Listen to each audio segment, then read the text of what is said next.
और केंद्रीय गृह मंत्री अमित शाह आज जम्मू कश्मीर के दौरे पर है। राजौरी जिले में हाल ही में हुए आतंकी हमले में मारे गए लोगों के परिवारों से मुलाकात वो करने वाले थे, लेकिन देखिए खराब मौसम के कारण उनका दौरा स्थगित हो गया, ऐसी जानकारी मिल रही है। और मिशन कश्मीर पर गृह मंत्री अमित शाह लगातार आपको बता दें कि सुरक्षा को लेकर वो बैठकें करते हुए आए हैं, लगातार मॉनिटरिंग भी कर रहे हैं और ऐसे में उनका ये दौरा अपने आप में ही खास माना जा रहा है। गृह मंत्री अमित शाह इस वक्त जो है वो जम्मू दौरे पर हैं और जम्मू टेक्निकल एयरपोर्ट उतरने के बाद हालांकि उनको सीधा राजौरी डांगरी के लिए रवाना होना था, लेकिन चूंकि इस वक्त जो है वो मौसम बहुत खराब है जम्मू कश्मीर में, जो इस वक्त जो है वो मैक्सिमम एरिया जो है वो वहां पे बर्फबारी हुई है बारिश की वजह से और मौसम खराब की वजह से, जो बैड वेदर कंडीशंस की वजह से जो चॉपर सर्विस फिलहाल जो जानकारी आ रही है कि वो होना मुश्किल है। और इसलिए टेक्निकल एयरपोर्ट उतरने के बाद गृह मंत्री अमित शाह सीधा राजभवन के लिए रवाना हुए। और ये भी जानकारी है कि गृह मंत्री अमित शाह के साथ home secretary, NIA chief, raw chief और डायरेक्टर जनरल ऑफ BSF के साथ साथ अन्य कई सुरक्षा अधिकारी इस वक्त जो है वो मौजूद हैं, उनके साथ हैं। और राजभवन में ही जम्मू कश्मीर के सुरक्षा हालात पर जो है वो समीक्षा की जाएगी, चर्चा की जाएगी।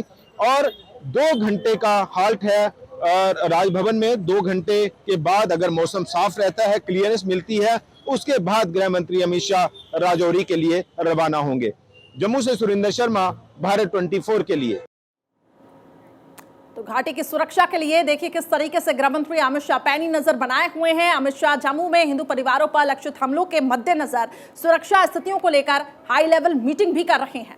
और इसमें जम्मू कश्मीर के उपराज्यपाल मनोज सिन्हा जनों से मिलना और इनकी दुख में सहभागी होना ये उद्देश्य था, परंतु आज मौसम के कारण वहां मैं पहुंच नहीं पाया। सभी के सभी 7 परिवारों के सभी सदस्यों के साथ मेरी टेलीफोन पर बातचीत हुई है और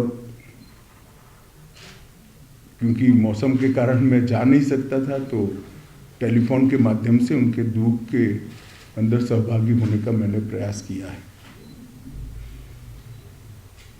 उनकी जो बातें हैं उसको ध्यान से सुनी है। LG श्री मनोज सिन्हा जी भी मेरे साथी थे जब मैं बात कर रहा था। उनका हौसला पूरे देश के लिए उदाहरण रूप हौसला था। सभी लोगों का कहना था एक क्षेत्र हमारा है, हम इसको नहीं छोड़ेंगे। कुछ परिवार पाक ऑक्यूपाई कश्मीर से भी आए थे, फिर भी डटकर लड़ने का मूड इतने बड़े हादसे के बाद भी प्रदर्शित होना बहुत बड़ी बात है। उसके बाद आज यहां पर सिक्योरिटी एजेंसीज के सभी पहलुओं पर और सभी प्रकार की जितनी भी एजेंसियां जम्मू कश्मीर के सुरक्षा के लिए जिनकी भूमिका है, वो सभी एजेंसियों के साथ विशेषकर जम्मू क्षेत्र के सुरक्षा के इंतजाम को लेकर एक डिटेल बैठक हुई है। आने वाले दिनों में एक बहुत सुरक्षित ग्रिड बनाने के लिए भी यहां पर चर्चा हुई है। मैं इतना ही कह सकता हूं कि सुरक्षा एजेंसियां चाहे जम्मू कश्मीर पुलिस हो, BSF हो, CRPF हो, जम्मू पुलिस का SIA का टीम हो या सेना हो, इस सभी एजेंसियां 100% मुस्तैद है और विश्वास के साथ आने वाले दिनों में इन घटनाओं को रोकने के लिए इनका मनोबल भी बना हुआ है। ये दोनों घटनाएं जो 2 दिन में हुई उसकी जांच कल ही भारत सरकार ने NIA को सौंप दी है। एनआईए और जम्मू पुलिस दोनों मिलकर इस घटना की जांच करेंगे। जांच में एनआईए के साथ जम्मू पुलिस का पूरा इन्वॉल्वमेंट होगा और विगत 1.5 साल में जितनी भी घटनाएं हुई हैं, इस सारी घटनाओं को एक साथ रखते हुए ये टीम आतंकवादी गतिविधियों की जांच उसी दायरे में करेगी। इसके साथ साथ ओजीडब्ल्यूज के लिए भी आतंकवादी ग्रुपों के सपोर्ट सिस्टम के लिए और उनके सूचना तंत्र के लिए भी सभी पहलुओं पर आज चर्चा हुई है। और एक कह सकते हैं कि संपूर्ण 360 डिग्री सुरक्षा का चक्र बनाने का आज सभी एजेंसियों ने भरोसा भी दिलाया है और इस पर चर्चा भी हुई है। हमारी जितनी भी सूचना की एजेंसियां हैं, इन्होंने भी अपनी गतिविधि को और टाइटन करने का फैसला भी बनाया है, रणनीति भी करी है। मुझे विश्वास है कि आने वाले दिनों में जिन लोगों ने भी ये घटना करी है उनको जम्मू कश्मीर पुलिस बहुत कम समय के अंदर नसीहत करेगी और उनको कानून के दायरे में लाकर कोर्ट के सामने खड़ा करेगी। इसके साथ साथ जम्मू क्षेत्र की पूरी सुरक्षा को चौक चौबंद करने के लिए जो एक्शन प्लान बना है, ये टाइम बाउंड है और 3 महीने के अंदर हर क्षेत्र के अंदर सुरक्षा ग्रिड को मजबूत करने का आज फैसला हुआ है। मैं जम्मू के नागरिकों को इतना भरोसा दिला सकता हूं कि इनकी आतंकवादी ग्रुपों की मंशा जो भी हो, परंतु हमारी एजेंसियां मुस्तैद होकर जम्मू की सुरक्षा करेगी। धन्यवाद।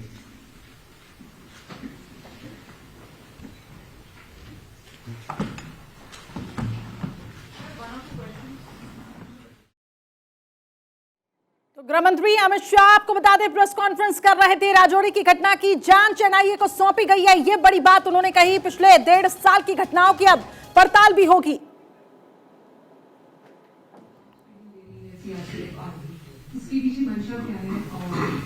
नहीं, इसको ये घटना के साथ मत जुड़िए। ये फैसला अगस्त अंत में लिया गया है। भारत सरकार ने अगस्त अंत में ही ये फैसला दिया था कि विलेज डिफेंस कमेटी को मजबूत किया जाएगा। सर, ड्रोन से हथियार गिराए जा रहे हैं, लगातार एक मेजर चैलेंज बना हुआ है। घाटी में भी हाइब्रिड टेररिज्म जो है वो एक नया पनप के आ रहा है, जहां पर टेररिस्ट का कोई उनका रिकॉर्ड नहीं है, लेकिन उन्हें हथियार देकर आतंकी घटनाओं को अंजाम दिया जा रहा है। माइनॉरिटीज पे टारगेट किया जा रहा है, उनको मारा जा रहा है। तो सर, इसके सिलसिले में क्या क्या डिसीजन लिए गए हैं, कुछ बता पाएंगे सर? स्पेशली ड्रोन का जो थ्रेट है उसे टैकल। सरदार जी, ये डिसीजन अगर मैं बता पाऊंगा तो उनके लिए क्या बचेगा भैया? क्या सवाल पूछेगा?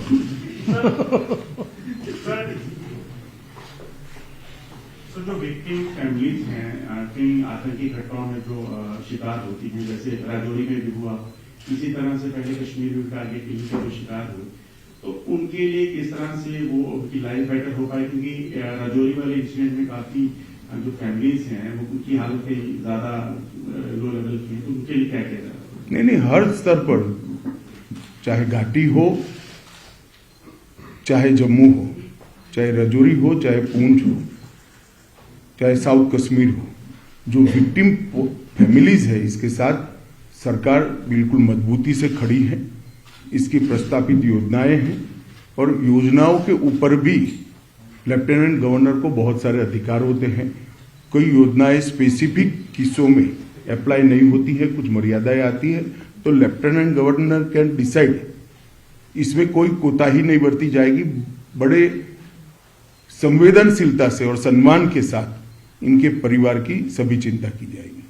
What is the security situation post these human attacks in Rajouri and Poonch in Jammu and Kashmir? देखिए, अगर आप इस तरह से स्पेसिफिक पूछना चाहते हैं तो मैं इतना ही कह सकता हूं कि हमने पूरी व्यवस्था की है और सुरक्षा व्यवस्था चौक चौबंद है। एक घटना के आधार पर या कुछ आंकड़ों के आधार पर इसका मूल्यांकन नहीं हो सकता। मूल्यांकन करना है तो जब से जम्मू कश्मीर में टेररिज्म हुआ है, जन्म लिया टेररिज्म ने, तब से लेकर आज तक धारा 370 हटाने के बाद ये 3 साल में सबसे कम घटनाएं भी हुई है, सबसे कम मृत्यु भी हुई है। अब क्वेश्चन लास्ट, क्योंकि सर आपका पर्पस यही था कि राजू ने विक्टिम से मिलना, तो क्योंकि आप वेदर की वजह से नहीं मिल पाए तो आप स्टे बैक करेंगे? ना, आज स्टे बैक नहीं करूंगा क्योंकि कल भी मौसम के हालात 3 दिन तक ठीक नहीं बताए जा रहे हैं, मगर मैं जरूर आऊंगा और उनको मिलूंगा। Thank you. बता दीजिए आप अंतिम। सर, जिस तरह से पिछले 3 सालों में हमारे सुरक्षा बल जो है आतंकवाद को मुंहतोड़ जवाब दे रहे हैं, तो क्या ऐसा माना जाए कि आने वाले चंद सालों में आतंकवाद जो है वो जम्मू कश्मीर में इसका आखिरी पड़ाव है? हमारा प्रयास तो यही है और आंकड़े अगर आप देखेंगे तो इसी दिशा में जा रहे हैं। हमारे सुरक्षा बलों ने आतंकवाद को मुंह तोड़ जवाब दिया है और सभी दृष्टि से आतंकवादियों के हताहत होने की संख्या, नागरिकों को मरने की संख्या, तो आतंकवादियों को हताहत होने की संख्या बढ़ी है, नागरिकों के मरने की संख्या कम हुई है। और जो माइनॉरिटी किलिंग की बात करते उसमें भी सबसे कम आंकड़ा यही 3 साल में है। धन्यवाद। Thank you. तो गृह मंत्री अमित शाह लगातार देखिए बैठकें कर रही हैं। जम्मू कश्मीर की सुरक्षा को और बढ़ाया जाएगा, ये उन्होंने कहा। जम्मू कश्मीर में 360 डिग्री का सुरक्षा चक्र भी बनाया जाएगा। इसके साथ साथ उन्होंने साफ तौर से कहा सभी एजेंसियां अलर्ट मोड पर इस बार काम कर रही हैं और कोई भी अप्रिय घटना न घटे इसके लिए लगातार तैयारी की जा रही है। पीड़ित परिवारों को हर संभव मदद भी मिलेगी, ये भी गृह मंत्री अमित शाह का कहना था।